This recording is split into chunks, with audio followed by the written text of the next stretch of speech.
Merci au Seigneur d'être là ce soir. C'est tout le temps avec beaucoup de joie et aussi d'inquiétude qu'on annonce la parole du Sauveur. C'est tellement important. Et nous avons ce désir ardent dans nos cœurs que cette réunion ne soit pas quelque chose d'inutile, mais qu'elle soit un moyen de bénéfice pour chacun d'entre nous. Je pense à ce témoignage que j'ai lu il y a de cela maintenant quelques années. Ça se passait sur une plage, je crois une plage californienne, et puis il y avait des gens en train de se baigner. Vous êtes avec moi? Des gens étaient en train de se baigner donc dans l'eau, il faisait beau et les gens étaient en train de se réjouir dans l'insouciance. Et puis sur cette plage, dit le témoignage, il y avait des sauveteurs, des surveillants, qui surveillaient les gens qui se baignaient en cas de danger. Et voici que tout à coup, une alerte a retenti. Les sauveteurs qui étaient sur le bord de l'eau, regardant au loin là-bas, voyant les gens en train de se baigner, ont vu quelque chose que les autres ne voyaient pas. Le témoignage dit qu'ils ont vu au loin un aileron de requin.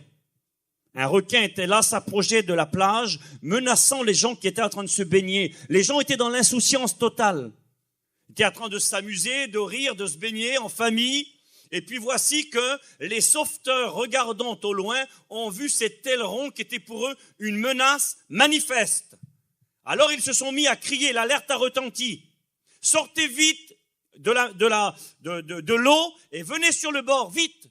Et là, les gens ont regardé derrière eux, ont vu l'aileron de requin, regardé le sauveteur, et la majorité, quasi tous, sont venus rapidement rejoindre la plage. Sauf une personne. Il y a une personne qui continuait à se baigner dans l'eau comme si rien n'était. Alors les sauveteurs ont repris de plus belle, revenez vite sur le bord, requin à l'horizon. Et ce gars-là continue à se baigner dans l'eau. Alors les sauveteurs ont été obligés d'aller à sa rencontre et se sont approchés de lui et ont fait des grands signes, lui ont fait des signes, ont crié, Et puis tout d'un coup, le nageur s'est retourné et il a vu des gens sur le bord de la plage, il n'avait vu personne, il était tout seul. Et il a vu des sauveteurs qui faisaient des grands signes. Alors il est arrivé sur le bord et quand il est arrivé sur le bord, les sauveteurs ont crié. Ils ont dit, mais monsieur, vous êtes inconscient. On est en train d'hurler, de vous avertir qu'il y a un danger. Un requin est là. Et vous savez ce qu'a répondu le monsieur qui était devant eux? Il a fait signe sur ses oreilles et il a dit, je suis sourd. Je suis sourd. Il était sourd. Il vivait un danger terrible. Il se croyait bien. Il se baignait. Il se réjouissait. Et pourtant, une menace pesait sur sa vie. Écoutez-moi. Et lui, parce qu'il était sourd, encourait un danger extraordinaire. Pourquoi je vous donne ce témoignage ce soir? Parce que je crois que bien des hommes et des femmes aujourd'hui ressemblent à cet homme qui est sourd, qui continue à se baigner, à se réjouir dans l'insouciance. N'est-on pas conscient de la menace qui pointe à l'horizon? Et j'aimerais tellement, vous savez, souvent dans les réunions, je suis assis ici sur la gauche, là, et je regarde l'auditoire. Et j'écoute la prédication, mais je regarde l'auditoire. Et bien souvent, je vois des gens absents. Je vois des gens dont le corps est présent, mais dont l'esprit n'est pas là. Je vois beaucoup de personnes ailleurs, jouant avec le téléphone, jouant avec les enfants, jouant à gauche, à droite, les regardant par terre. Mais je vois en les regardant qu'ils ne sont pas là. On voit les gens qui sont là. Moi, je vois dans une réunion, je regarde, et je vois des gens qui sont à l'écoute, qui écoutent le prédicateur, qui sont captifs, qui réagissent, qui des fois disent « Amen ». Je regarde Fanfan souvent. Je le regarde et devant, souvent avec sa tête, il fait ça, vous allez le voir, il fait souvent ça comme ça. Ça veut dire oui, ça veut dire qu'il est d'accord. Par contre, quand il fait ça, c'est mauvais. Je ne l'ai jamais vu faire ça encore. Mais quand il fait ça, c'est qu'il est d'accord. C'est qu'il agrée, c'est qu'il dit oui, c'est vrai ce qu'il dit le prédicateur. Mais souvent, je vois des gens dans l'auditoire, ils ne sont pas là. Et ce soir, j'aimerais tellement, pas parce que c'est moi qui prêche, mais dans toutes les réunions, que Dieu nous y aide, vous et moi-même, à faire nos efforts pour essayer de nous concentrer sur ce que Dieu a à nous dire. Essayer de réaliser le sérieux d'une réunion, l'importance d'une réunion. Je relisais sur ma chaise cette réunion extraordinaire qui a eu lieu à Césarée-Maritime, il y a de cela 2000 ans. Ça a été le début de la foi pour les non-juifs, pour les païens. Et là, je réalisais comment Dieu avait préparé cette réunion. Il y a un homme qui craint Dieu, c'est un soldat, un centenier, Corneille il s'appelle. Et puis il est dit que cet homme qui craint Dieu, qui fait des offrandes, des aumônes pour l'œuvre de Dieu, mais il n'a pas tout compris, mais il aime Dieu, il cherche Dieu. Et il est écrit que cet homme-là est en train de prier, il est 3 heures de l'après-midi, et il a une révélation, une vision. Il voit une vision, il voit un ange lui apparaître. Et l'ange lui parle. Et dans mon cœur, je me dis, Seigneur, quelle entreprise Dieu va mettre en place. Un ange va venir voir cet homme et lui dire, écoute Corneille, tes prières ont été écoutées, Dieu a vu tes aumônes et Dieu a un plan pour ta vie. Alors maintenant, tu vas ordonner, tu vas envoyer des hommes pour chercher là-bas, à plusieurs dizaines de kilomètres, un homme qui s'appelle Simon, Pierre. Et puis cet homme, quand il va venir, il va t'apprendre qui je suis, quelle est ma volonté pour vous. Et comment Dieu va tout préparer une réunion. Un ange lui-même va se déplacer. Je me posais la question dans mon cœur, eh bien pourquoi Dieu ne s'est pas servi de l'ange pour annoncer l'évangile? Dieu aurait pu dire à l'ange qu'il a envoyé, tu vas expliquer ma parole à Corneille, tu vas lui révéler mon plan pour sa vie. Non, Dieu a voulu se servir des hommes, c'est extraordinaire, enfant ça. Dieu a voulu se servir de nous. Il n'avait pas besoin de nous, il aurait pu servir de l'ange à ce moment-là. L'ange était venu, un ange c'est un messager. L'ange aurait pu expliquer l'évangile à Corneille, non. L'ange va dire, écoute, tu vas aller chercher un homme qui s'appelle Simon Pierre, c'est mon serviteur. Tu vas le faire venir et lui va t'annoncer ce que j'ai pour ta vie, quelle est ma parole. Corneille obéit, il envoie de suite des hommes, ils vont chercher, je vous coupe les détails, ils vont chercher Pierre, ça demande un certain temps. Pierre lui-même a une vision, il voit d'une manière glorieuse comment Dieu veut sauver tous les hommes, et puis Dieu met tout en œuvre. Pourquoi? Dieu met tout en œuvre pour une réunion comme ce soir. C'est écrit que Corneille va rassembler sa famille, plein de gens. Il est écrit que quand Pierre va arriver dans la maison de Corneille, Corneille est tellement ému, c'est tellement grand ce qu'il est en train de vivre. Il va tomber à genoux devant le serviteur de Dieu. Et puis Pierre va le relever, lui dit, non Corneille, fais pas ça. Je suis un serviteur de Dieu, je suis un homme comme toi. Ne te mets pas à genoux devant moi, relève-toi. Corneille se relève et lui dit, voilà, j'ai eu une vision, il explique ce qu'il a vu. Et puis il est écrit qu'il y avait beaucoup de gens qui étaient là. Et puis ce petit verset m'a plu, je le lisais tout à l'heure. Il est écrit ceci. Aussitôt, dira Corneille, j'ai envoyé quelqu'un vers toi, et tu as bien fait de venir. Maintenant donc, nous sommes tous devant Dieu pour entendre tout ce que le Seigneur t'a ordonné de nous dire. C'est beau ça. Maintenant, c'est ça une réunion, mes amis, mes frères et sœurs. C'est maintenant, nous sommes tous, pas devant un prédicateur, pas devant Steve, pas devant Fanfan qui est du conseil, pas devant Manix qui est missionnaire. Non, nous sommes tous devant Dieu pour entendre ce que tu as à nous dire. Dieu avait tout mis en œuvre. Il avait accordé une vision à Pierre. Il a accordé qu'un ange descende du ciel. Pourquoi? Pour préparer une réunion. Pour que des hommes et des femmes soient assis pour écouter ce que Dieu a à leur dire. Est-ce que vous voulez écouter ce que Dieu a à vous dire ce soir? Est-ce que vous réalisez une seconde qu'une réunion, c'est grand, c'est important? Dieu a tout préparé. Il a préparé ce terrain, il a disposé les autorités, il a préparé dans le cœur de ses serviteurs ce désir de venir ici. Dieu a tout préparé parce que ce soir, il désire parler à nos cœurs. Et je crois que nous voulons lui dire, Seigneur, eh bien parle, nous voulons t'écouter maintenant. On va prier le Seigneur un instant et je vais vous dire ce que Dieu a mis sur mon cœur. Verset 2, écoutez ce qu'il est écrit. Pharaon répondit et dit, qui est l'Éternel? Qui est l'Éternel, pour que j'obéisse à sa voix en laissant aller Israël? Je ne connais point l'Éternel. Une grande question. Qui est Dieu? Qui est l'Éternel? Je donne cette anecdote que j'ai écoutée parfois. Un homme disait un jour, un philosophe, il disait Dieu, c'est un caddie de magasin. Un caddie de magasin. Pourquoi disait-il cela? Il disait pourquoi? Eh bien, tout simplement parce que quand vous allez faire vos courses, eh bien, dans les magasins, des caddies, il y en a des dizaines, voire des centaines. Chacun a son caddie. Vous arrivez sur le parking, vous garez votre voiture, vous prenez votre caddie. Et tous les caddies sont identiques. Un caddie, c'est un caddie. Tout le monde a le sien. Mais disait-il, quand vous entrez dans le magasin, eh bien, chacun met dans son caddie ce qu'il veut. On peut mettre des légumes, on peut mettre des produits de beauté, on peut mettre, je ne sais pas ce que vous voulez. Dans un caddie, on met ce qu'on veut. On peut mettre du pain, on peut mettre de la farine, on peut mettre des tomates. On met ce qu'on veut. Et chacun a son caddie, mais chacun met ce qu'il veut à l'intérieur. Et cet homme disait, eh bien, c'est ça Dieu. Chacun a son Dieu, chacun a le Dieu qu'il veut. Chacun a le Dieu qu'il désire, chacun a le Dieu de son imagination, le Dieu de sa religion, le Dieu de ses idées. Des dieux, il y en a des multitudes. Chacun a le Dieu qu'il veut. J'aimerais vous dire ceci, mes amis, ce soir. Le Dieu de la Bible n'est pas un caddie de magasin. Il n'est pas le Dieu que nous avons, nous, imaginé. Il n'est pas le Dieu qui plaît à nos idées, le Dieu qui est le fruit de notre imagination, le Dieu qui est le fruit de nos idées, le Dieu qui est le fruit d'une religion. Le Dieu de la Bible est le Dieu unique, le Dieu véritable, le Dieu qui se révèle par sa parole. Vous savez quel est le but de la Bible? L'un des buts premiers de la Bible, c'est de nous faire connaître qui est Dieu. Que nous comprenions qui il est, quels sont ses désirs, quels sont ses attributs, c'est-à-dire ses qualités, ses capacités. La Bible nous enseigne que Dieu sait tout, que Dieu peut tout, que Dieu est partout, qu'il connaît tout. La Bible nous enseigne, nous apprend à connaître Dieu. Quels sont ses désirs? Dieu a des désirs. Dieu a des souhaits. Dieu a une volonté.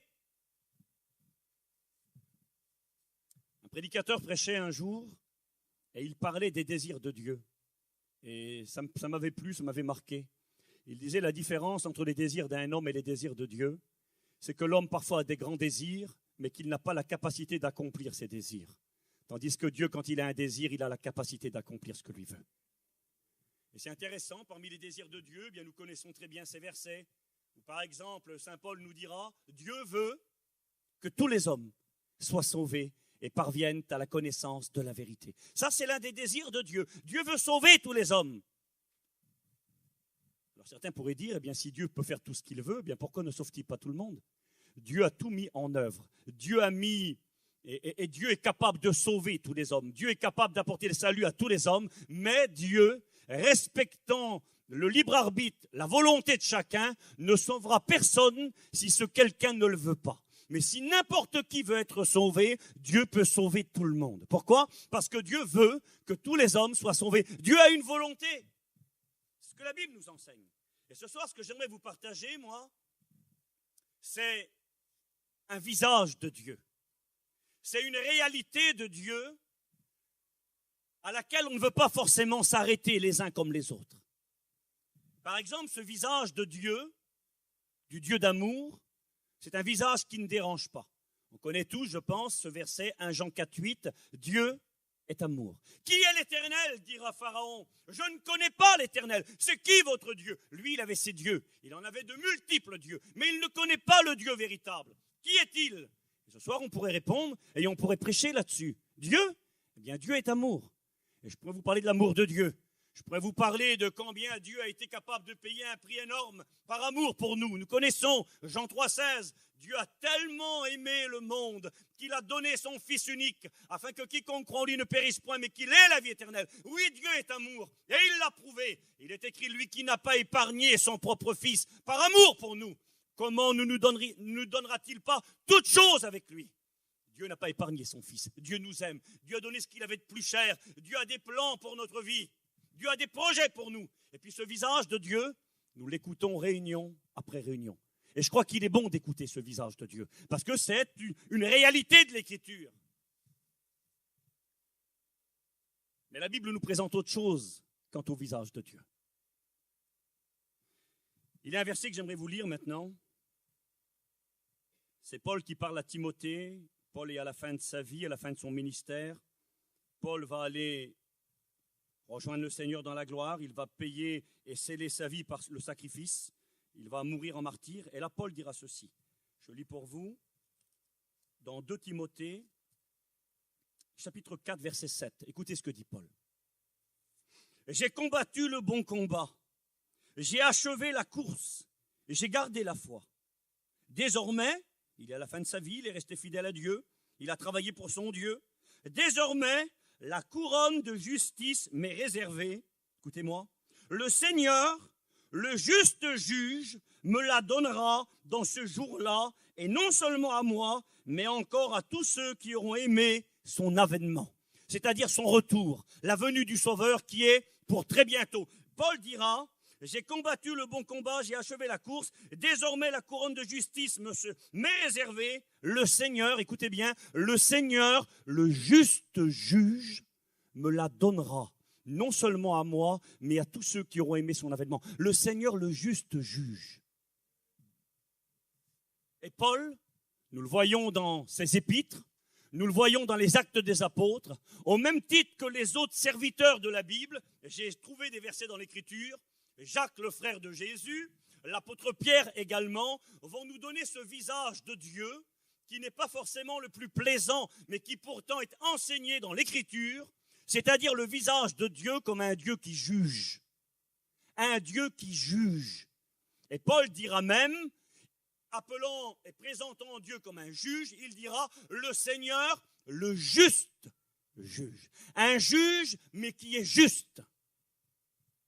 L'expression attribuée à Dieu de juste juge est mentionnée 4 fois dans la Bible. 3 fois dans l'Ancien Testament et 1 fois dans le Nouveau Testament dans la bouche de Paul.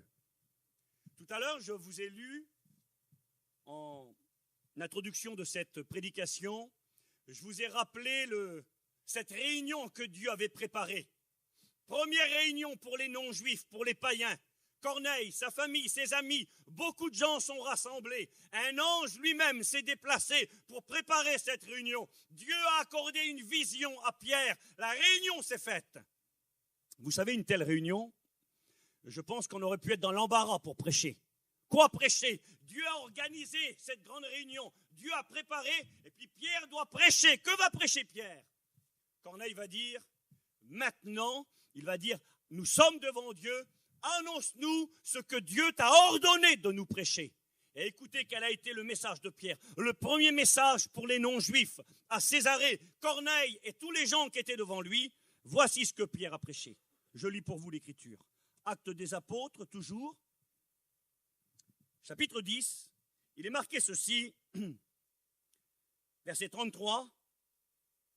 Nous sommes tous devant Dieu pour entendre tout ce que le Seigneur t'a ordonné de nous dire. Alors Pierre ouvrit la bouche et il dit, en vérité, je reconnais que Dieu ne fait point de favoritisme. Et là, il va expliquer comment Jésus est venu, comment Jésus a fait des miracles, comment Jésus a été crucifié, comment Jésus est ressuscité d'entre les morts. Et il va dire, nous, on est des témoins que Dieu a choisis. Le Seigneur nous est apparu. Et là, écoutez ce que Pierre va dire. Il va dire quel est l'ordre qu'il va recevoir de Jésus, quel est le message qu'il devait prêcher. Et là, c'est écrit ceci. Nous sommes témoins de tout ce que Jésus a fait dans le pays des Juifs. Et à Jérusalem, ils l'ont tué en le pendant au bois. Dieu l'a ressuscité le 3e jour. Et il est écrit, et Jésus nous a ordonné de prêcher au peuple et d'attester. Écoutez bien ce message-là. C'est lorsque Pierre dit ces mots, c'est lorsque Pierre prêche ce message, que le Saint-Esprit met le sceau à la prédication, que l'auditoire est rempli du Saint-Esprit, et que Corneille et tous les siens sont baptisés dans le Saint-Esprit. C'est grand, hein, à cause de ce message-là, pourtant, excusez-moi, ce n'était pas tellement une réunion de réception du baptême du Saint-Esprit.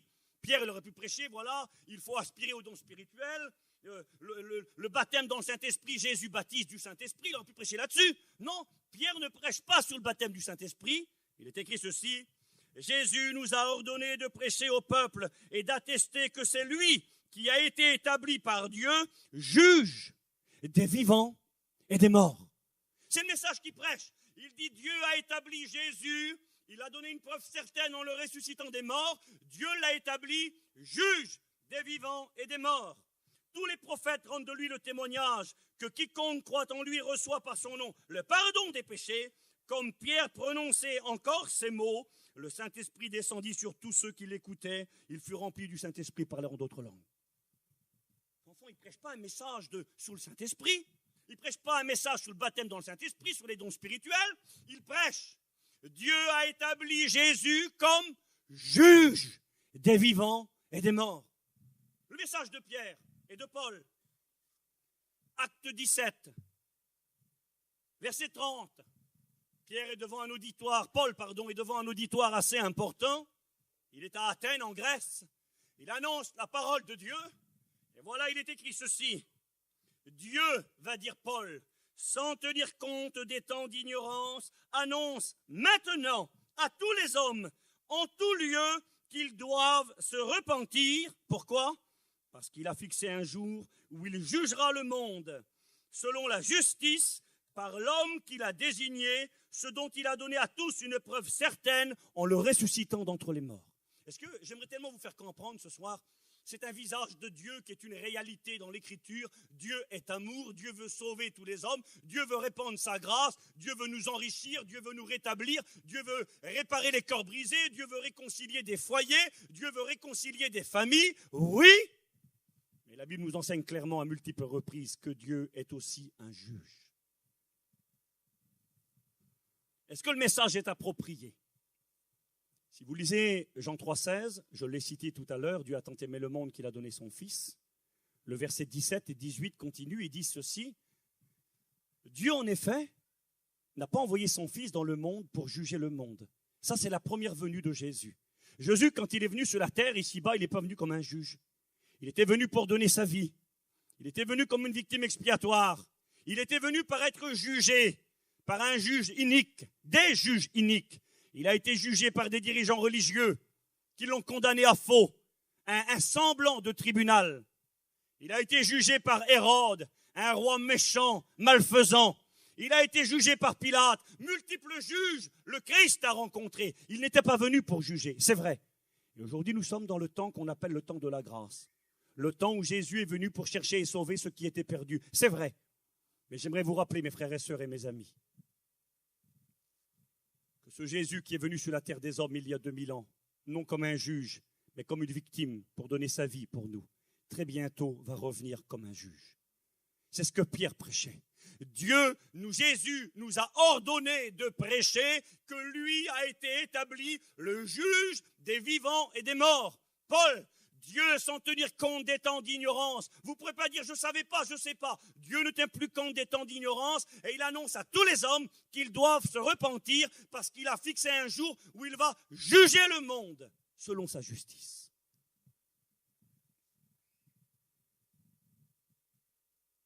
Ce visage de Dieu, du Dieu qui juge, du Dieu dont les jugements sont terribles, est annoncé tout au long de l'Écriture. Vous savez, la Bible nous enseigne et a pour vocation de nous faire comprendre qui est Dieu. Je me répète, quels sont ses désirs, quelle est sa volonté, sa façon de faire, ce qui lui plaît, ce qui lui est agréable, ses projets, ses idées. Quand je lis la Bible, mes amis, eh bien, je vois ce Dieu qui aime. L'amour de Dieu n'est pas incompatible avec la justice de Dieu. Le Dieu juge est le Dieu aimant. Et avant que les jugements de Dieu ne prennent place, toujours, et j'aimerais vous relater quelques faits bibliques ce soir. J'aimerais vous montrer que Dieu est un juge, mais un juste juge. Très important. Vous savez, ici-bas sur la terre, c'est difficile de trouver un juste juge. Il y en a souvent des jugements qui sont rendus, des tribunaux avec des juges qui dirigent et puis qui rendent des verdicts et qui ne sont pas tout le temps justes. Il y a souvent deux justices. Quelqu'un d'important va commettre des méfaits importants et il aura des conséquences qui seront très faibles. Et quelqu'un de rien, sans importance, le même fait aura 2 poids, 2 mesures. On vit dans un système et dans un monde où les hommes qui sont juges sont des juges souvent partials, avec des partis pris. Mais la Bible nous parle d'un Dieu qui est un juste juge. Et on va voir ensemble pourquoi. J'ai plein de notes, vous voyez ici, là. Et puis, je suis embêté parce que si je commence à les lire, j'ai peur de prendre trop de temps avec vous. Par le passé, à travers de nombreux faits bibliques que beaucoup d'entre vous connaissent, eh bien, il y a moyen de comprendre qui est Dieu, comment Dieu agit. Dès le début de la création de l'homme, dès le début de la Bible, eh bien, des faits sont relatés. Dieu a créé l'homme, la femme, Adam, Ève, et nous savons comment la chute est venue, comment l'homme et la femme se sont détournés du Dieu vivant et vrai, ont écouté la voix de l'ennemi Satan, le péché est entré dans le monde, le péché qui est un état de révolte envers Dieu. Le mot péché signifie multiples choses, faux état d'esprit, signifie également faire la guerre à Dieu, et puis à cause de son péché, l'homme a pris position contre Dieu, et l'homme a été séparé de Dieu. Adam a été séparé de Dieu, il a été chassé du jardin d'Éden, jardin primitif, et puis la misère est venue dans le monde. Et les hommes se sont multipliés pour arriver jusqu'à l'époque de Noé. Vous connaissez ? Je vais vous relater quelques faits bibliques rapidement. Et on va voir que Dieu agit toujours pareil. Il est écrit dans le livre de Malachie, chapitre 3 et verset 6, il est écrit « Je suis l'Éternel, je ne change pas ». Dieu ne change pas. Il est écrit dans le Nouveau Testament qu'il n'y a en lui aucune ombre de variation. Dieu ne change pas. Ce que Dieu était hier, il l'est encore aujourd'hui. Il y a certains qui pensent que la Bible nous présente 2 dieux différents. Un Dieu dans l'Ancien Testament, un autre dans le Nouveau Testament. C'est faux. La Bible est une unité, nous présentons le même Dieu partout. Le Dieu de l'Ancien Testament, c'est le même dans le Nouveau Testament. Le Dieu d'amour qui nous est présenté dans l'Évangile, eh bien, nous le retrouvons dans l'Ancien Testament. Le Dieu qui est bon, le Dieu qui est lent à la colère, le Dieu qui est riche en bonté, le Dieu qui tend la main à sa créature, le Dieu qui veut faire grâce, le Dieu qui est plein de patience. Lorsque Paul nous parlera de la patience de Dieu, il dira que Dieu est plein de longanimité. C'est écrit dans l'Épître aux Romains. Il va dire, pourquoi méprises-tu la longanimité de Dieu? Le mot longanimité signifie la grande patience à supporter le mal. Dieu est animé d'une patience extraordinaire pour supporter. Et avant d'être un juge dont les jugements sont terribles, je vais vous le rappeler maintenant, eh bien avant d'être ce juge terrible, nous voyons tout le temps ce Dieu d'amour qui aime, qui supporte, qui est plein de longanimité, qui attend patiemment, espérant que sa créature reviendra dans son bon sens, lui donnant du temps pour qu'elle réalise la gravité de son acte et qu'elle revienne vers son Dieu. Nous connaissons les uns et les autres l'histoire de Noé et le fameux déluge qui s'est abattu sur la terre des hommes il y a de cela bien des années maintenant. Nous avons tous les uns et les autres écouté parler des villes de Sodome et de Gomorrhe. Vous connaissez ces villes de Sodome et Gomorrhe? Vous en avez écouté parler? Comment le feu du ciel est tombé et a consumé cette région. J'ai eu l'opportunité d'aller quelquefois en Israël et de visiter cette région de Sodome et Gomorrhe. Et puis, au départ, quand on venait dans cette région, avec les frères avec qui je vais en Israël, eh bien, on n'arrêtait pas Sodome et Gomorrhe. Vous savez pourquoi nous n'arrêtions pas Sodome et Gomorrhe? Eh bien, tout simplement parce qu'il n'y a rien à voir à Sodome et Gomorrhe. Il n'y a rien à voir. Tout est brûlé. Il n'y a même pas un petit brin d'herbe. Il n'y a tout. Il n'y a que du soufre, du sel. Il n'y a rien, aucune vie. Et puis, j'ai eu à cœur et j'ai demandé aux frères qui organisent le voyage s'il y avait possibilité de s'arrêter dans la région de Sodome et de Gomorrhe. Et le frère a accepté. Et quand on est descendu la première fois avec le bus, il n'y a rien. Il y a un petit panneau qui indique la femme de Lot. Il y a là une colonne de pierre sur votre côté, là. Et puis, il n'y a rien. Même les touristes n'arrêtent quasiment jamais, là. Et le bus s'est arrêté, il n'y a rien de préparé. Il n'y a pas de stand, il n'y a pas de magasin, il n'y a rien. Et puis, on s'est arrêté. J'ai dit aux gens, regardez autour de vous. Que voyez-vous? Puis c'était terrible parce que les gens disaient tous, mais il n'y a rien. Il n'y a rien. Il n'y a même pas un petit brin d'herbe. Je dis, justement, il n'y a pas un petit brin d'herbe. Il n'y a rien. C'est écrit dans la Bible. Dieu a dit, quand dans les temps à venir, des pays lointains, des gens viendront ici en terre d'Israël, et quand ils verront le pays ravagé, la solitude, quand ils verront que tout est brûlé, alors tu leur parleras. Et j'ai voulu parler aux gens, leur faire comprendre combien le jugement de Dieu a été terrible dans cette région du monde. La Bible nous déclare qu'autrefois, les régions de Sodome et de Gomorrhe étaient des villes florissantes. Ils étaient dans une région verdoyante. Il est écrit que la région de Sodome et Gomorrhe était comme un jardin de l'Éternel. C'était comme un jardin verdoyant extraordinaire. Et aujourd'hui, cette région, c'est la région la plus basse de la terre. Quand vous êtes dans la région de Sodome et Gomorrhe, vous êtes à moins 400 mètres en dessous le niveau de la mer. Moins 400 mètres. La région la plus basse. Il y a eu des tremblements de terre. Tout s'est écroulé. Tout s'est effondré. Il n'y a plus aucune vie là-bas. Parce que le jugement de Dieu s'est abattu contre ces villes. Au temps de Noé, au temps de cette réalité, comment le jugement de Dieu fut prophétisé, annoncé par Jérémie. Jérémie le faisait en pleurant. Il parlait de la part de Dieu, mais avec une profonde tristesse, parce qu'il annonçait le Dieu qui allait juger l'iniquité du peuple d'Israël. Et quand on examine la Bible, on voit combien Dieu patiemment a supporté son peuple. Dieu leur a parlé à maintes et maintes reprises avant que le jugement de Dieu ne s'instaure. Et quand le jugement de Dieu est tombé, ça a été terrible. Le peuple d'Israël a connu une grande déportation, une grande désolation. En 605 avant Jésus-Christ, le roi Nebuchadnezzar, le roi de Babylone, est descendu contre le peuple d'Israël et a ravagé le peuple d'Israël. Une destruction, une désolation. Et puis tout au long de l'Écriture, que ce soit la ville de Ninive avec Jonas que nous connaissons, et je vais vous en toucher quelques mots, et de multiples faits, Dieu agit tout le temps de la même manière. Quand Dieu voit l'humanité dans une région, que ce soit locale, Sodome, Gomorrhe, l'Égypte, Israël, une région, que ce soit nationale, des pays ou que ce soit mondial, quand Dieu voit que sa créature, les humains, eh bien, se détournent de lui, ne font plus cas de lui, vivent comme bon leur semble, quand il voit l'humanité se livrer à des péchés excessifs, démesurés, quand Dieu voit un rejet total de sa personne, eh bien, Dieu parle. Mes amis, écoutez-moi quelques minutes. Dieu parle. Dieu suscite des hommes pour envoyer un message, pour avertir et pour dire « Votre attitude me déplaît, changez de comportement ». Dieu parle une fois, 10 fois, 100 fois. Dieu supporte patiemment. Vous savez, aujourd'hui, comme par le passé, que ce soit à l'époque de Noé, que ce soit dans la terre d'Égypte, quand Moïse est venu pour libérer le peuple et que le pays d'Égypte a été ravagé, que ce soit pour la terre d'Israël, que ce soit pour Sodome et Gomorrhe, eh bien Dieu a tout le temps supporté patiemment. Vous savez, il y a des passages de l'Écriture qui nécessitent des explications.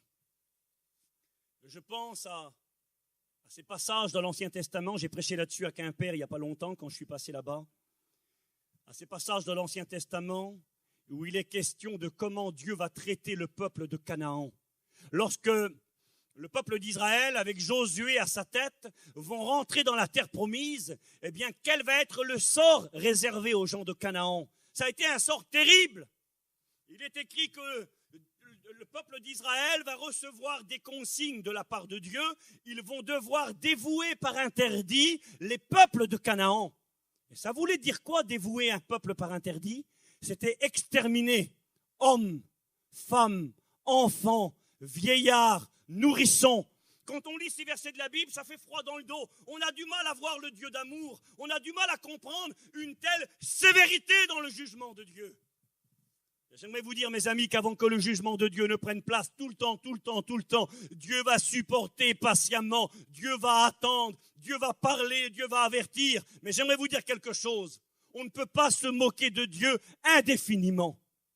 On ne peut pas vivre dans le péché indéfiniment, dans une position qui déplaît à Dieu.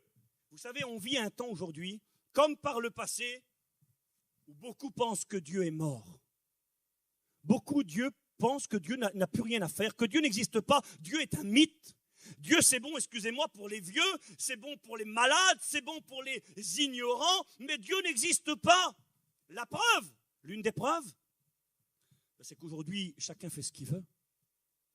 Les péchés les plus terribles sont faits en plein jour. Et regardez, Dieu ne fait rien.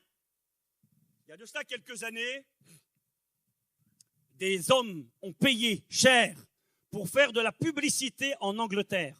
Vous avez déjà vu ces bus rouges, les bus anglais à étage?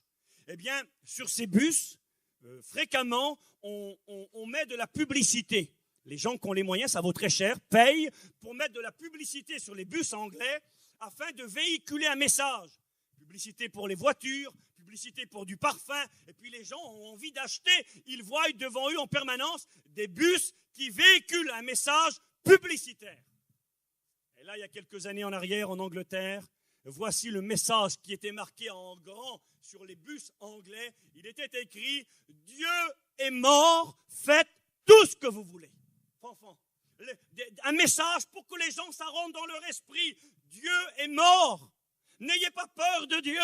Vous pouvez faire tout ce que vous voulez. Dieu n'existe pas. C'est fini l'histoire de Dieu.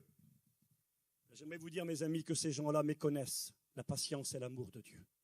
Dieu n'est pas mort. Il ne faut pas confondre la patience de Dieu avec approbation. Dieu n'approuve pas. Dieu n'est pas mort, mais Dieu est plein de patience.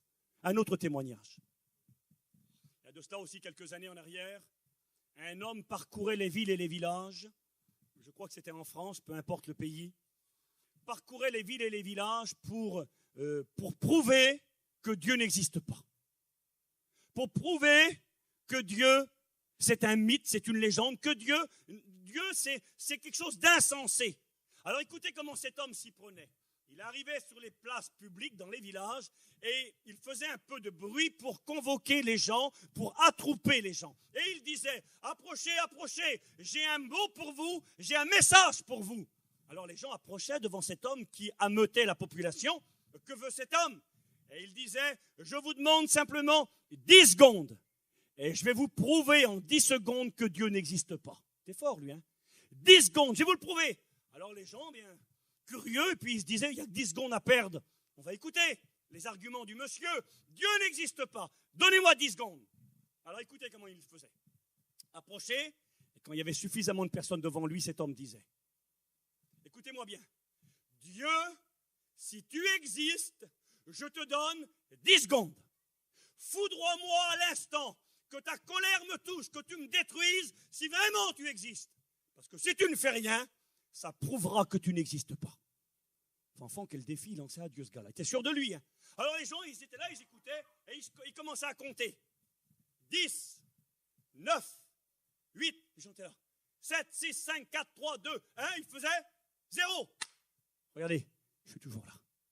Dieu n'existe pas. Oui, je viens de vous le prouver. J'ai lancé un défi à Dieu.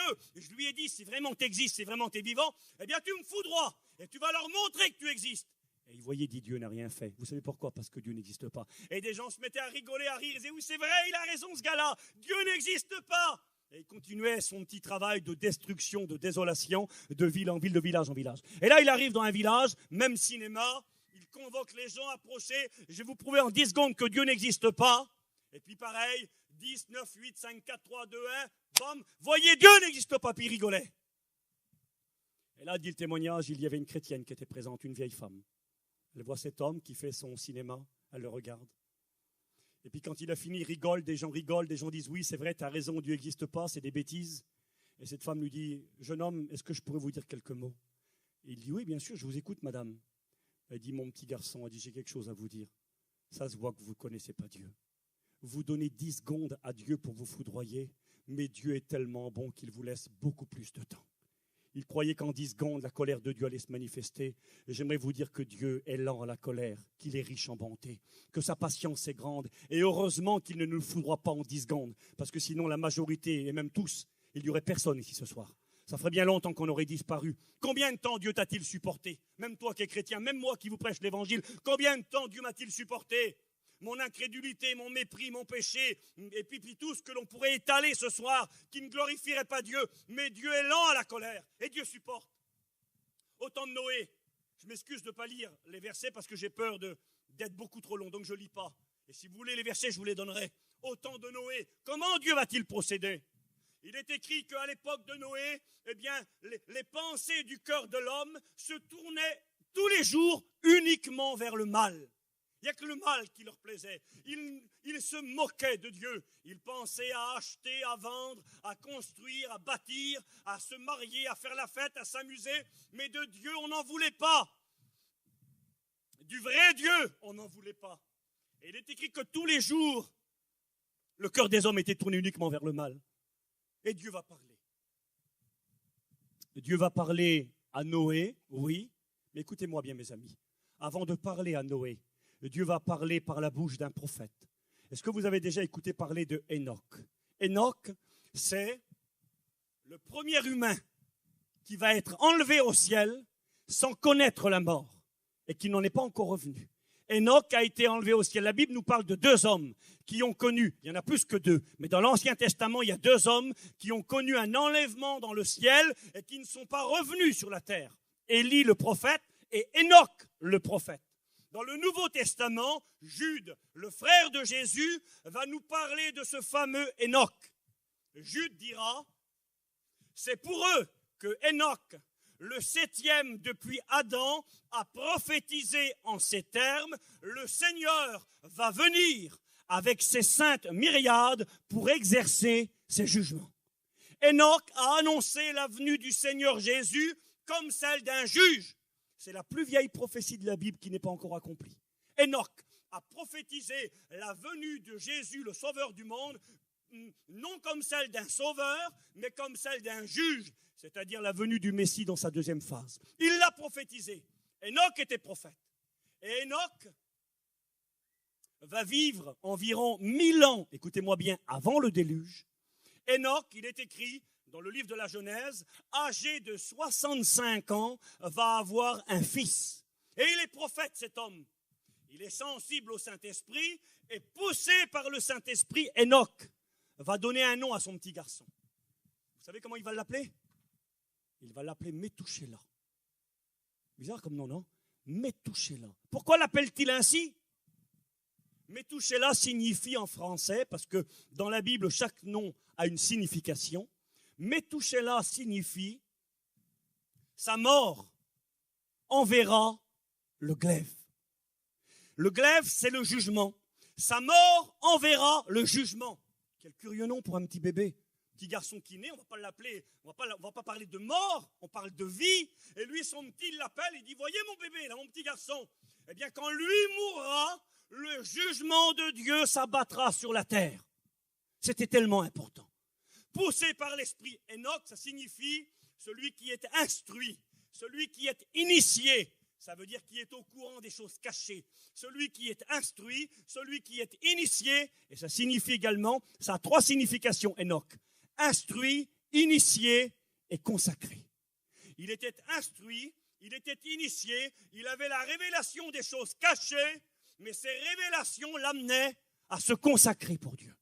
Et mes amis, mes frères et mes sœurs, c'est ce que doit produire en nous la parole de Dieu. On n'est pas appelé à venir à la réunion simplement pour être instruit de la Bible. Je crois qu'aujourd'hui, la majorité d'entre nous sont très instruits par rapport à l'Écriture. Mais cette instruction doit nous amener à une consécration. Parce que si on ne se consacre pas par rapport à ce qu'on a écouté, ça ne sert à rien d'écouter la parole de Dieu. Cet homme était instruit, initié, consacré, et il a un fils, et il l'appelle, sa mort enverra le jugement. Ça voulait dire, comme mon petit garçon que vous voyez là, va mourir. Alors le jugement de Dieu s'abattra sur la terre. Dieu bientôt va juger le monde. C'est ce que ça voulait dire. Mon petit garçon est une preuve visible, physique, que Dieu bientôt va juger le monde. Et Enoch vivait dans les temps qui ont précédé le déluge. Vous savez combien de temps a vécu Methushélah? Sa mort enverra le jugement. Le jour où ce petit garçon va mourir, le jugement de Dieu va s'abattre. Et alors Dieu va attendre. Le petit garçon grandit. Il a 5 ans, il a 10 ans, Dieu attend. Ça fait 10 ans que Dieu supporte l'iniquité du monde qui s'est révolté contre lui dans l'iniquité, dans l'immoralité. Dieu supporte 10 ans. Dieu supporte. Le petit garçon, il devient un homme. Il a 50 ans. Dieu attend 50 ans, 100 ans, 200 ans. Et je vais aller vite avec vous. Methushélah, c'est l'homme qui a vécu le plus vieux dans la Bible. On l'appelle Mathusalem souvent. Methushélah ou Mathusalem, c'est la même chose. Methushélah a vécu, vous savez combien de temps? Combien? 969 ans. Vous réalisez 2 secondes? Dieu aurait pu au bout de 100 ans, au bout de 200 ans, au bout de 500 ans, au bout de 800 ans. Non, Dieu attend, Dieu attend, Dieu attend. Quand ce petit garçon mourra, alors le jugement de Dieu prendra place. Et je pourrais vous prouver avec la Bible, mais je n'ai pas le temps de le faire. 969 ans après que ce petit garçon soit né, ses yeux vont se fermer. Et Methushélah va s'éteindre, va mourir. Et quand Methushélah ferme ses yeux sur la terre, à ce moment-là, les gouttes d'eau commencent à tomber sur la terre et le déluge prend place. Pendant 969 ans, Dieu a attendu, supporté. Dieu a envoyé d'autres personnes, Dieu a envoyé Noé.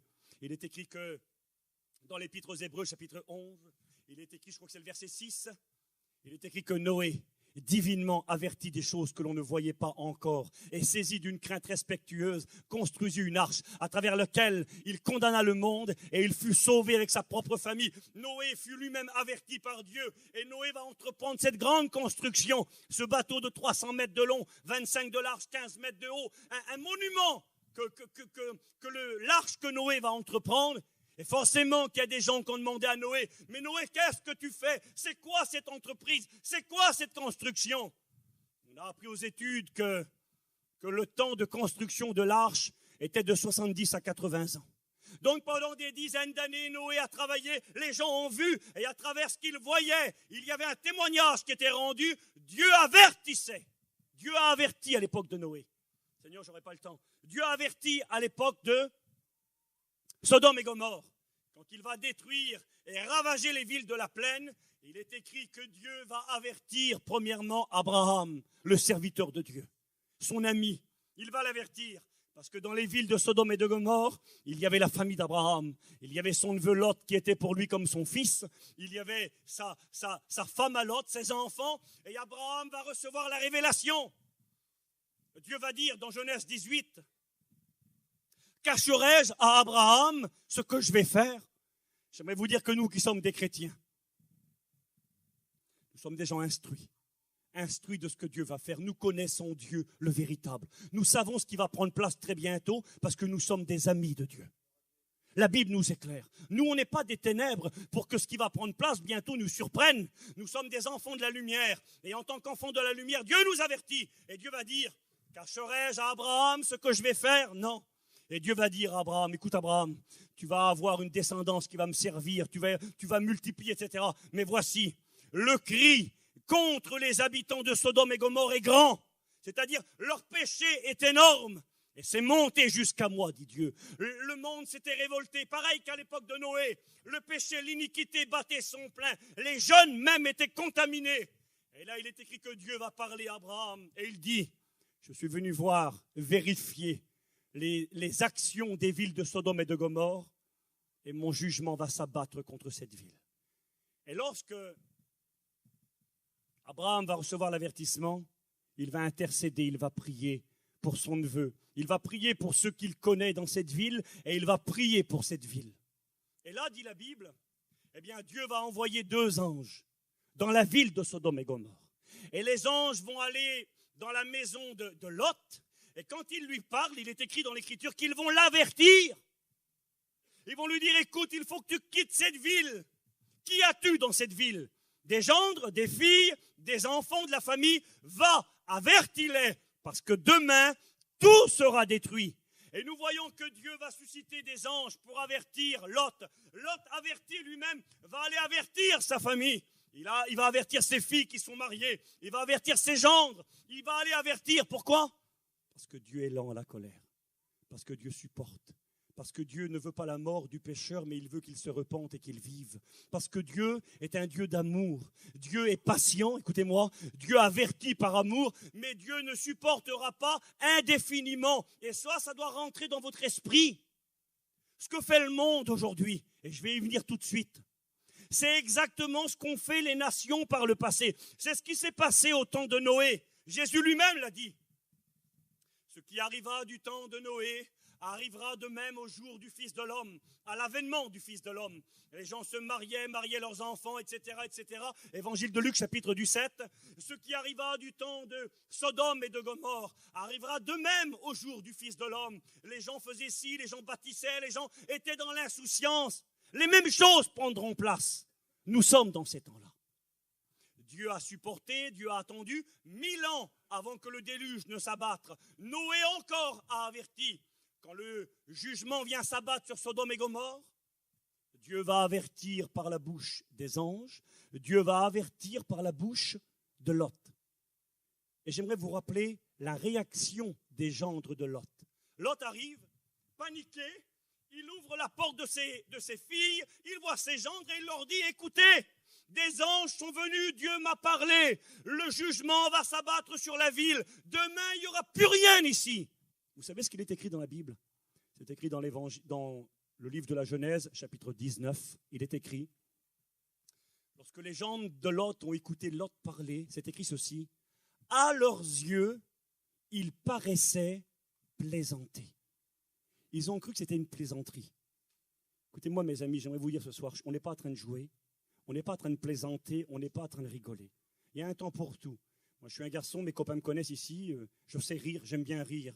Mais quand je prêche l'évangile, je ne suis pas un clown pour faire rigoler les gens. Je dois vous annoncer l'évangile avec beaucoup de sérieux. Faites-en ce que vous voulez de la parole de Dieu. Mais ce qui est écrit s'accomplira. Que ça vous plaise ou pas, que vous soyez d'accord ou pas. Ce que la Bible nous enseigne va prendre place. Les gens ont cru que c'était une plaisanterie, ils ont rigolé, mais qu'est-ce que tu racontes? Regarde comment on est bien, la ville est belle, c'est verdoyant, c'est beau, on construit, ils avaient des projets. Demain je vais finir ma maison, demain je vais finir mon travail, demain j'ai ça, j'ai un mariage en vue. Ils avaient plein de projets, ils croyaient que la vie leur appartenait. Pour eux, Dieu était mort. Il est écrit dans la Bible qu'ils ont cru que c'était une plaisanterie. Lot est retourné chez lui, ses gens ne l'ont pas suivi. Ses filles mariées ne l'ont pas suivi. Ses petits-enfants ne l'ont pas suivi. Les gens autour de lui l'ont méprisé. Seules ses 2 filles et sa femme ont quitté la ville. Et quand ils ont quitté la ville, alors le jugement de Dieu s'est abattu sur la ville. Je pourrais parler de la femme de Lot, mais je ne le ferai pas. Mais Dieu avertit. Dieu supporte patiemment pendant longtemps. Lorsque Dieu a détruit le peuple de Canaan, quelle heure il est, Rudy? Je m'excuse, je n'ai pas de montre. Plus de montre, j'ai plus de pile. 3h30. Je vous demande quelques minutes et je vais finir. Vous voyez, regardez, je ne lis pas mes notes, je vous parle avec mon cœur, mais j'aimerais tellement que ça puisse pénétrer vos cœurs ce soir. Pas. La Bible déclare dans le Nouveau Testament, Épître aux Hébreux, chapitre 10, c'est une chose terrible que de tomber entre les mains du Dieu vivant et vrai. Une chose terrible. Quand le jugement de Dieu prend place, c'est un temps terrible. Lors du déluge, il n'y a eu que 8 personnes de sauvées. La terre entière a été exterminée. Ici, dans ces villes de Sodome et de Gomorrhe et les villes de la plaine, il y avait des milliers et des milliers de personnes. Simplement 3 personnes ont été sauvées, Lot et ses 2 filles. Tout le monde a été exterminé. Quand le jugement de Dieu a pris place à Canaan, ça a été un temps terrible. Hommes, femmes, vieillards, enfants, nourrissons ont passé par l'épée, ont été ravagés. Les villes brûlées, même les animaux ont été massacrés. Un temps de jugement terrible. Je vous rappelle ceci ce soir. Quand le jugement de Dieu a pris place à Canaan, ça ne s'est pas fait en une journée. C'est écrit dans le livre de la Genèse au chapitre 12. Dieu parle à Abraham, son serviteur. Genèse chapitre 15, excusez-moi. Dieu parle à son serviteur Abraham et il lui dit, écoute Abraham, je vais te donner à toi et à ta postérité après toi ce pays de Canaan. Tu vas le posséder. Dieu avait dit à Abraham, quitte ton pays, ta famille, ta patrie, et je vais te donner un pays, je vais te donner une descendance. Il arrive à Canaan et puis Dieu lui dit, non, je ne te le donne pas maintenant. Pourquoi Seigneur, tu ne me donnes pas Canaan? Tu me l'as promis. Et Dieu lui dit, pourquoi? Il lui dit, parce que l'iniquité des Amoréens n'est pas encore arrivée à son comble. Ils n'ont pas encore comblé la mesure du péché. Ils vivent dans l'iniquité, mais c'est encore supportable. Alors Dieu attend. Et vous savez combien de temps Dieu va-t-il supporter le péché des Cananéens? Eh bien, il va les supporter pendant plus de 400 ans, 430 ans, le temps que le peuple va être esclave au pays d'Égypte avec Joseph.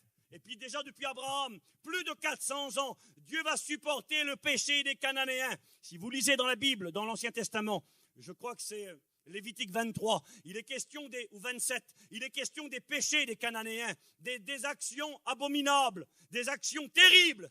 Et Dieu va dire, c'est à cause de ces actions que je chasse les habitants de Canaan, de leur terre, de leur pays. Et Dieu va supporter des centaines d'années, des centaines d'années. Ils vont être avertis. Et ils vont mépriser les avertissements de Dieu. Et quand le jugement de Dieu va prendre place, ça va être terrible. Et je pourrais vous parler de Ninive. Vous allez dire, oui, mais Ninive s'est repenti. Jonas est venu, ils sont repentis. Oui, ils sont repentis. Pendant combien de temps? Vous savez combien de temps? Jonas a exercé son ministère à peu près en l'an 800 avant Jésus-Christ, en l'an 800. Effectivement, ils sont repentis, leur péché était terrible. Dieu avait donné 40 jours à Ninive. Tout allait être détruit, le jugement allait prendre place. Mais, à travers la prédication de Jonas, ils se sont repentis et effectivement, Dieu a fait grâce parce que c'est ce qu'il veut. Et puis, Dieu a épargné les gens de Ninive. 50 ans plus tard, la génération qui a suivi s'est révoltée contre Dieu à nouveau. Et là, Dieu a envoyé des peuples étrangers qui ont ravagé la ville de Ninive. Et là, il y a eu un petit sursaut. Et 150 ans ensuite, plus tard, en l'an 600 environ, la ville de Ninive a été complètement détruite. On n'en a même plus trouvé les ruines. Pendant longtemps, les spécialistes ont dit que Ninive, c'était un mythe, ça n'existait pas. On n'a jamais trouvé aucun reste de Ninive. Et là, il y a de cela quelques années maintenant, eh bien, des spécialistes, des archéologues ont fait des fouilles là-bas en Irak, à côté de Babylone, et ils ont retrouvé les ruines de Ninive. Des vestiges, effectivement une ville énorme, mais quasiment plus rien. Pourquoi? Parce que le jugement de Dieu était tombé. J'espère que vous comprenez ce soir. Ce que Dieu a fait, Dieu ne change pas. Qui est l'Éternel? Je ne change pas, je suis l'Éternel. Malachie chapitre 3, verset 6, je suis toujours le même. Dieu aime sa créature. Mais Dieu haït le péché. Et quand le péché prend des proportions importantes, Dieu supporte patiemment. Dieu parle. Vous connaissez 2 Pierre chapitre 3, il est écrit que dans les derniers jours, il viendra des moqueurs, avec leur raillerie, qui diront, mais où est la promesse du retour de Jésus? Il ne revient pas, tout est toujours pareil, nos pères sont morts, tout est toujours pareil. Et là, il est écrit, non, le Seigneur ne tarde pas dans l'accomplissement de ses promesses. Simplement quoi? Simplement, il use de patience, voulant qu'un plus grand nombre parvienne à la repentance. Le Seigneur use de patience. Vous connaissez ce verset dans l'Apocalypse où Jésus dira à une des églises, je crois que c'est l'église de Thyatire, il dira, je lui ai laissé du temps pour qu'elle se repente. Dieu laisse du temps. Dieu attend. Aujourd'hui, mes amis, écoutez-moi, Dieu supporte. Mais j'aimerais vous dire que bientôt, la patience de Dieu va prendre fin.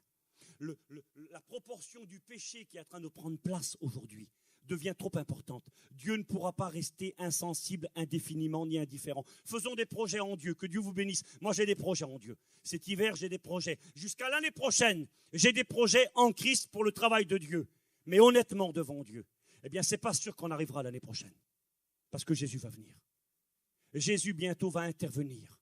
Celui qui, pour l'instant, est un sauveur et qui tend la main et qui supporte et qui est plein d'amour, eh bien, n'est pas non plus quelqu'un de qui on pourra se moquer indéfiniment. Et ce qui a pris place par le passé, au temps de Noé, à Ninive, en Égypte, pour le peuple d'Israël, Dieu a parlé, Dieu a averti, Dieu a supporté, mais à un moment donné, le jugement est tombé et bientôt, Dieu, sans tenir compte des temps d'ignorance, annonce à tous les hommes qu'ils doivent se repentir parce que bientôt, il va juger le monde par celui dont il a donné une preuve certaine en le ressuscitant entre les morts.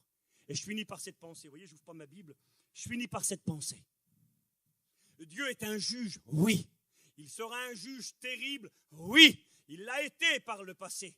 Je me répète et je viens de vous le dire. Il a été en de multiples circonstances, dans un domaine local, régional, national, mondial. Après avoir supporté, après avoir averti, Dieu a exercé des jugements terribles.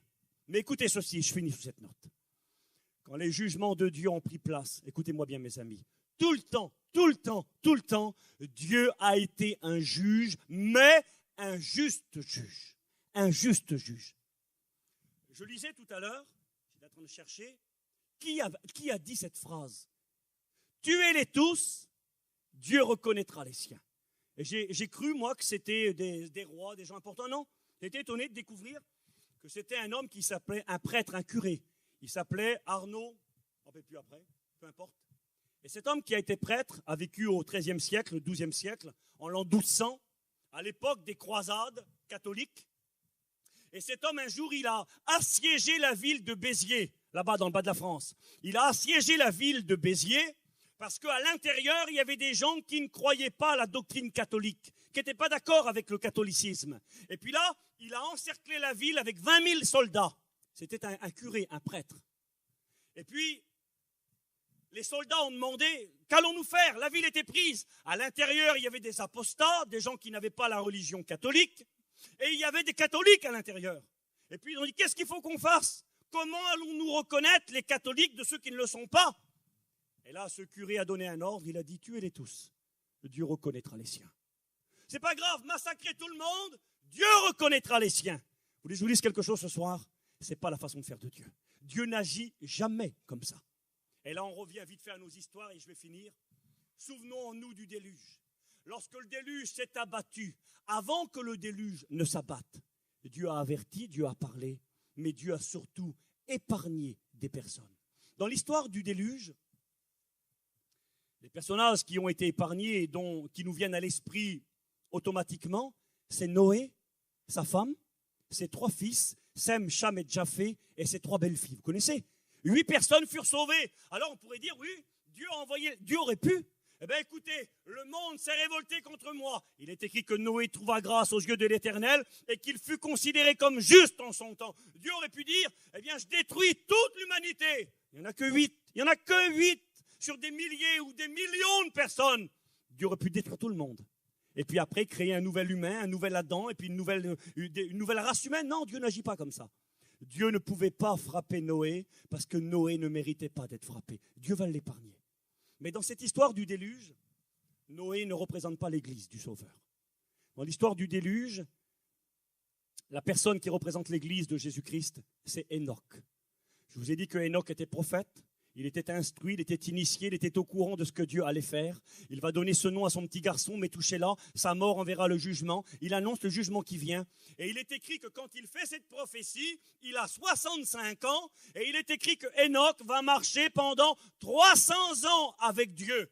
Dans ce temps d'apostasie, d'iniquité, d'immoralité, Enoch avait décidé de marcher pour Dieu. Les gens ne marchaient pas pour Dieu, mais lui marchait pour Dieu. Et pendant 300 ans, il est écrit qu'il a eu des fils et des filles. Il avait un foyer, il avait une famille, il avait des responsabilités. Mais Enoch avait décidé de marcher avec Dieu. Et il est écrit que pendant 300 ans, il a marché avec Dieu. Et il est écrit qu'ensuite, Enoch ne fut plus parce que Dieu le prit avec lui.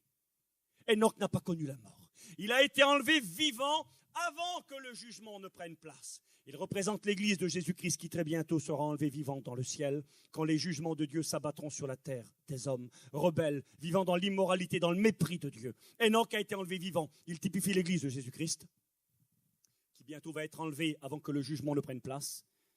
Noé et sa petite famille, eux, ils sont gardés, mais à l'intérieur de l'épreuve. Ils connaissent le déluge. Ils sont épargnés, protégés, mais ils vont vivre le déluge.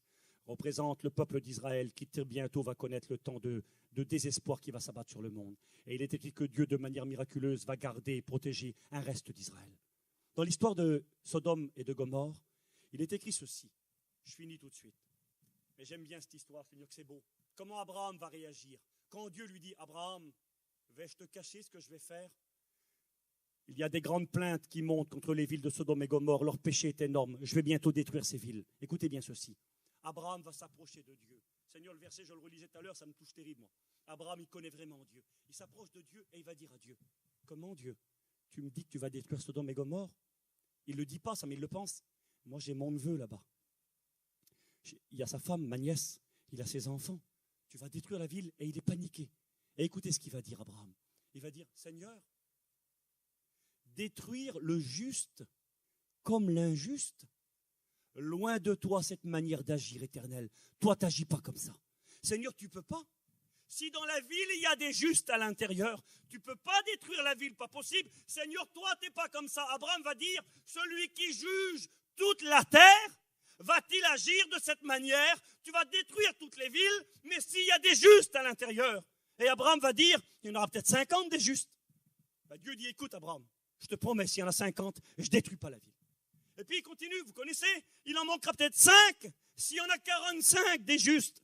Et Dieu lui dit, bien, je ne détruirai pas la ville. Seigneur, tu es juste, tu es grand, tu es bon. S'il y en a 30 alors, tu vas la détruire la ville, mais il y en a 30 dedans. Et Dieu dit, non, je ne détruirai pas. Et vous savez, vite, je me dépêche. Vous savez jusqu'à combien il va descendre? Jusqu'à combien il descend, dites-moi? Jusqu'à 10. Il va dire, Seigneur, écoute, je ne parlerai plus, fini. Je ne veux pas être un insolent, mon Dieu. Mais s'il y en a 10 dans la ville, il y avait des milliers de personnes. S'il y en a 10, est-ce que tu vas détruire la ville? Et Dieu dit, Abraham, eh bien non. S'il y en a 10, je ne détruirai pas la ville. Et puis là, les anges vont arriver dans Sodome et Gomorrhe. Écoutez-moi ce que je vais vous dire. Il y aurait pu en avoir 10. Ce n'est pas écrit, mais on pense. Lot, sa femme, ça fait 2. Ces 2 jeunes filles qu'il a chez lui, ça fait 4. Il est écrit qu'il avait des gendres. Des gendres, minimum, 2 filles qui étaient mariées. Ça fait 6. Les 2 gendres, ça fait 8. Et supposons qu'il y ait une fille de plus et les petits-enfants, on arrive rapidement au chiffre de 10. Très, très vite à 10. Et lui, il pense à eux. D'ailleurs, il est écrit noir sur blanc que quand le jugement va s'abattre sur Sodome et Gomorrhe, c'est écrit « Lorsque Dieu fit tomber du ciel le feu et le soufre et qu'il détruisa les villes de la plaine », il est écrit « Dieu se souvint d'Abraham ». Ce n'est pas écrit « Dieu s'est souvenu de Lot ». C'est écrit Dieu s'est souvenu d'Abraham, parce qu'Abraham avait intercédé, parce qu'Abraham avait prié. Alors Dieu a épargné ces gens-là. Et moi, je bénis Dieu aujourd'hui. Moi, bientôt, je vais être épargné du temps de colère qui va prendre place. Pourquoi? Pas parce que je le mérite, mais parce qu'il y a quelqu'un dans le ciel qui intercède pour moi. Nous avons un médiateur entre Dieu et les hommes, Jésus-Christ le juste, qui intercède en notre faveur. Jésus, il prie pour moi, il intercède pour moi. Et à cause de son intercession, à cause de l'œuvre qu'il a accomplie, bientôt je serai épargné. Et là, il est écrit, s'il y en a 10, tu ne vas pas épargner la ville. Et il dit oui. Et pourquoi Dieu dit oui? Je vous donne la réponse vite fait. Bien, tout simplement parce que, mes amis, 10 personnes, Dieu savait que s'il y en avait eu 10 personnes qui auraient servi Dieu, qui auraient aimé Dieu, qui se seraient sanctifiées, écoutez bien, auraient pu influencer toute la population et tout le monde aurait pu changer. Pourquoi je vous dis cela? Parce que dans le judaïsme, il y a un terme qu'on utilise pour 10 hommes qui aiment Dieu et qui servent Dieu. Ça se dit en hébreu un minyan. Un minyan. C'est quoi un minyan? Quand vous allez en Israël, pour ceux qui y sont allés, quand vous prenez l'avion, il y a plein de juifs avec vous dans l'avion. Et des fois, vous voyez les juifs, ils vont dans le fond de l'avion pour prier. Tu as déjà vu Malik souvent, hein, forcément. Ils vont dans le fond de l'avion pour prier. Et des fois, ils sont 5, ils sont 6, 7. Vous savez ce qu'ils font quand ils sont que 6, 7? Ils passent dans l'avion, dans les couloirs, et ils disent, bon, ça m'est déjà arrivé moi, bonjour monsieur, excusez-moi, vous êtes juif? Et si tu dis oui, je suis juif, il te demande, est-ce que vous voudriez venir avec nous pour prier là-bas au fond? Pourquoi? Parce que dans le judaïsme, on enseigne, il faut être 10, un minyan, pour prier et faire une réunion pour que Dieu puisse intervenir et changer les circonstances. Sur quoi s'appuie-t-il? Il s'appuie sur un passage de l'Ancien Testament. Lorsque le peuple d'Israël est arrivé justement aux frontières de Canaan, que le moment était venu pour eux d'entrer dans Canaan, il est écrit ceci, que Dieu va envoyer par le biais de Moïse 12 espions qui vont entrer dans la terre promise. Ils vont regarder la terre que Dieu leur avait promis. Et vite, je me dépêche. Et là, les 12 vont revenir vers le peuple d'Israël, vers Moïse, et ils vont dire, oui, c'est vrai. Le pays, il est extraordinaire. C'est un pays où coule le lait, le miel. Il y a des vignes. Ils vont ramener une grappe de raisin à deux pour la porter, à peser 100 kilos, 80 kilos la grappe de raisin. Ils vont dire c'est un pays extraordinaire. Mais il est écrit que 10 hommes, 10 des espions sur les 12, Josué et Caleb vont dire Dieu nous le donne, c'est un pays terrible, allons-y. Il est écrit que 10 hommes vont dire au peuple, le pays est terrible mais on ne peut pas y aller. Comment ça on ne peut pas y aller? Si on y va on est mort. On est à leurs yeux comme des sauterelles. Et l'histoire nous dit que 10 hommes ont suffi pour détourner tout le peuple d'Israël. Il y avait là environ 3 millions de personnes. 10 hommes ont détourné le peuple. Alors les Juifs ont dit ceci. Si 10 hommes ont été capables de détourner le peuple pour le bien, du bien pour le mal, eh bien 10 hommes seront capables de détourner les gens du mal pour le bien. C'est ce que Dieu cherchait dans Sodome et Gomorrhe. Si on avait eu 10, si 10 hommes ont été capables de détourner le peuple d'Israël et de faire que tout le peuple meure dans le désert, 10 hommes à Sodome et Gomorrhe auraient suffi pour changer la situation des villes avoisinantes. Dieu n'en a pas trouvé 10. Il n'a trouvé que Lot, sa femme au départ, ses 2 filles. Alors Dieu était en droit de détruire. Écoutez ce que Dieu va dire. Il est écrit que les anges arrivent dans la maison de Lot et ils lui disent « Lot, va-t'en, avertis ta famille, le jugement va tomber ». Et Lot, il traîne, il ne veut pas partir. Certains ont dit, Lot ne voulait pas partir parce qu'il aimait le monde. C'est possible, mais je crois que Lot aimait aussi ses enfants. Imaginez-vous ce soir, si Dieu viendrait vous dire, écoute, il faut que tu partes tout de suite de la place. Demain matin, il n'y aura plus rien. Il va y avoir une explosion, tout va être détruit. Et tu dois laisser tes enfants, tes filles qui sont mariées, tes gendres, ça ne doit pas être facile. Les sentiments le liaient. Il ne voulait pas partir, il reste. Et il est écrit que les anges vont le saisir. Ils vont dire, écoute, Lot, il faut partir maintenant. Et c'est extraordinaire le verset de la Bible. Genèse chapitre 19, il est écrit ceci. Les anges vont dire à Lot, pars de ce lieu. Pourquoi? Il n'y en a pas 10, il n'y en a que 4 à ce moment-là. Dieu peut détruire. Pars de ce lieu, car on ne peut rien faire tant que vous êtes là. Il y en avait 3 ou 4 qui étaient là. Il n'y a que Lot et ses 2 filles qui vont être épargnées. Dieu aurait pu, non, les anges disent, on ne peut pas. On ne peut pas détruire la ville tant que vous êtes là. Parce que Dieu ne frappe pas le juste avec l'injuste. Parce que Dieu fait une distinction dans ses jugements. Dieu est un juge qui sera un juge terrible, mais Dieu est un juste juge. Il a épargné Enoch, il a épargné Noé et sa famille, il a épargné Lot et ses 2 filles. Il ne pouvait pas intervenir. Et comme ça, au long de la Bible, ça a toujours été comme ça. Je finis tout de suite, je vais être sérieux, on va prier. Dans 2 Pierre chapitre 2 et verset 9. Verset que j'aime beaucoup. Il est écrit ceci. Le Seigneur va réserver les impies pour le jour du jugement et il sera préservé ceux qui veulent le craindre et l'aimer. J'aimerais comme bien vous le lire parce que je le formule mal. Je vais vous le lire et je vais finir là-dessus. 2 Pierre 2, 9. Je regarde pour vous et on va prier le Seigneur ensemble. 2 Pierre chapitre 2 verset 9. Voilà. Il cite les histoires de Sodome, de Gomorrhe, de Noé. Je vous lis.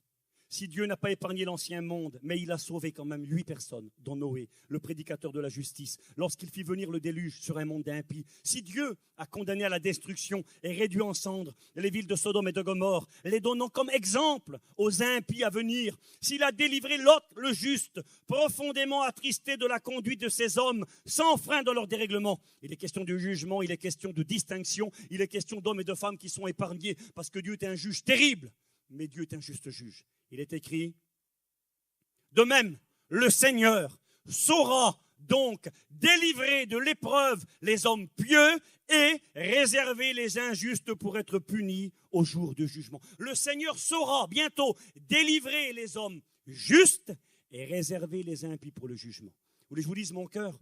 Honnêtement, en toute vérité, j'y pensais, je méditais et j'y crois vraiment profondément. On n'en a plus pour longtemps. Ça va trop mal. L'iniquité a atteint des points trop importants. Il faut que l'iniquité s'accroisse et que l'amour du plus grand nombre se refroidisse. On vit ces temps-là. Aujourd'hui, on a rejeté Dieu, plus le droit de parler de Dieu, un mépris de Dieu, parler des faux dieux, parler de Allah, les mosquées battent leur plein, l'islam bat son plein, parler de tout sauf du vrai Dieu, parler de Jésus, on se moquera de vous, on ne veut plus de Dieu. L'iniquité a atteint un point de non-retour. Bientôt, le Dieu qui est vivant va intervenir dans les affaires des hommes, comme il l'a fait par le passé. Et le jugement de Dieu va être terrible. Mais Dieu, qui est un juste juge, va faire une distinction dans ses jugements. On va baisser nos têtes. Dieu va faire une distinction et il voudrait faire cette distinction pour toi qui es là ce soir. Est-ce que tu réalises ce qui va prendre place très bientôt? On baisse nos têtes, s'il vous plaît. Nous sommes tous instruits.